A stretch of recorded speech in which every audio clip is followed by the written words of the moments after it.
आपके साथ हूँ संगीता राव और आप देख रहे हैं आप अभी तक न्यूज। शुरुआत करते हैं गाजियाबाद की बड़ी खबरों की।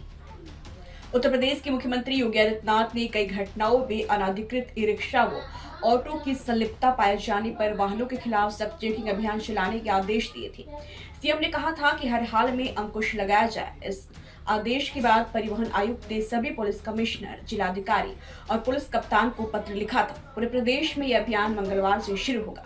नाबालिगों के हाथों में नहीं दिखेगी स्टीयरिंग। बता दें कि सड़क दुर्घटनाओं के चलते मुख्यमंत्री योगी आदित्यनाथ ने कहा था कि किसी भी गाड़ी की स्टीयरिंग नाबालिग के हाथों में न हो, इस पर विशेष ध्यान दिया जाए।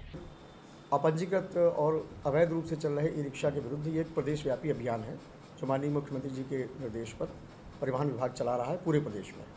इसकी मंशा ये है कि जिलों में जो ट्रैफिक जाम की स्थिति बन रही है वो बहुत जो बढ़ती हुई संख्या है अवैध ई रिक्शा की, जो रजिस्टर्ड नहीं है, जिनका फिटनेस या रजिस्टर्ड भी है तो फिटनेस नहीं है, डीएल नहीं है, ऐसे वाहनों के विरुद्ध या जो नाबालिग चला रहे हैं ऐसे वाहनों के विरुद्ध व्यापक कार्रवाई की जा रही है।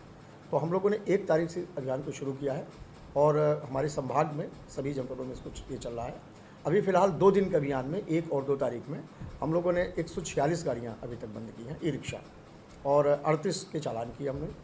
तो ये कार्रवाई चल रही है और ये 30 अप्रैल तक अनवरत ये चलेगी।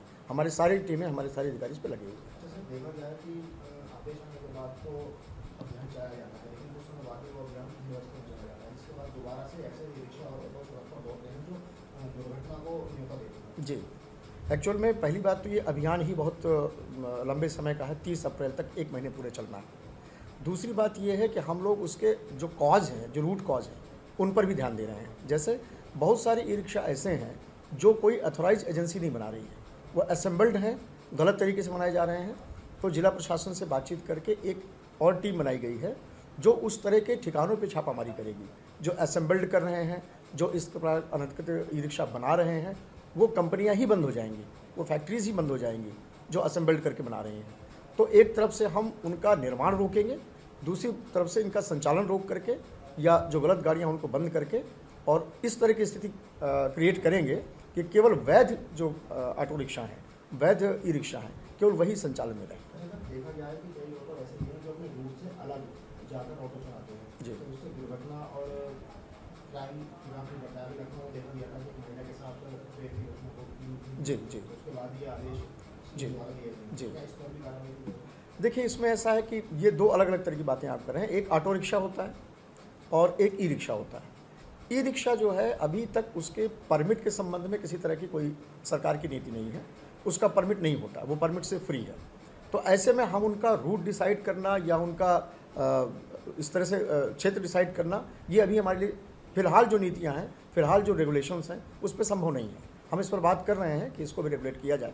लेकिन जहाँ तक ऑटो रिक्शा जो परमिटेड है उनको तो हम इंश्योर करते हैं कि जिसका रूरल परमिट है वो रूरल में चले, जिसका अर्बन परमिट है वो अर्बन में चले और कोई क्लैश न करे, परमिट के जो मार्ग हैं उनसे अलग न जाएं।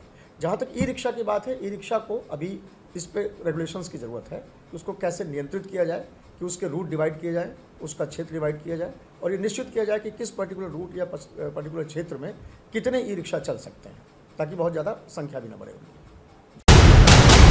गाजियाबाद के साहिबाबाद थाना क्षेत्र में स्थित राजबाग कॉलोनी ट्रांसपोर्ट रोड पर बड़ा हादसा हुआ है। वृंदावन गार्डन के पास स्थित गोदाम में खड़े एक ट्रक में अचानक आग लग गई। देखते ही देखते आग ने 6 ट्रकों को अपनी चपेट में ले लिया।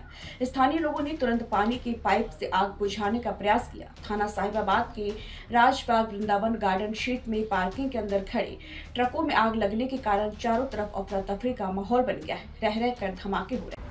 आज समय दोपहर लगभग 13:04 पे फायर स्टेशन वैशाली पर सूचना प्राप्त हुई थी। राजबाग मेट्रो स्टेशन के पास एक ट्रांसपोर्ट के ट्रक खड़े करने का क्षेत्र था जिसमें लगभग 6 ट्रकों में आग लगी हुई थी। तत्काल कोतवाली, वैशाली, साहिबाबाद, लोनी से फायर टेंडर्स को घटनास्थल पर भेजा गया और फॉर्म की सहायता से चारों तरफ होज लाइन फैलाते हुए आग को बुझाना चालू किया। आग की तीव्रता को देखते हुए टाटा स्टील से भी एक अतिरिक्त फायर टेंडर की मांग की गई। साथ ही जेसीबी की सहायता से उसमें भरा हुए सामान को निकाला गया। साथ ही अन्य ट्रकों को जिसमें आग नहीं फैल पाई थी उनको सुरक्षित बाहर निकाला गया और आसपास के मकानों को भी सुरक्षित बचा लिया गया। घटना में किसी प्रकार की कोई जानहानि नहीं हुई है। लगभग 11 गाड़ी की सहायता से आग को पूर्ण रूप से बुझा दिया गया। इस समय कूलिंग का कार्य प्रचलित है। 28 मार्च 2025 की दोपहर मांडले म्यांमार में किसी और दिन की तरह नहीं थी। विनाशकारी भूकंप ने भूमि को हिलाकर रख दिया था, जो बर्बादी, निराशा और मौत की गंध को पीछे छोड़ गया था। आपदा की खबर फैलते ही दुनिया ने अपनी सांस रोक ली, लेकिन इस त्रासदी के बीच भारत के राष्ट्रीय आपदा प्रतिक्रिया बल यानी कि एनडीआरएफ की भारी शहरी खोज और बचाव यूएसआर टीम के रूप में आशा की किरण जगी है। 9 साल से बिना मान्यता के चल रहे नगर निगम विद्यालय की 250 छात्राओं का भविष्य अंधकार में है। बता दें कि गाजियाबाद पेरेंट्स एसोसिएशन ने एक ऐसा खुलासा किया है जो चौंका देने वाला है। मामला है भोपुरा के कुटी गांव का, जहां नगर निगम द्वारा वर्ष 2016 से शहीद विजय सिंह पथिक नगर निगम बालिका विद्यालय संचालित किया जा रहा है।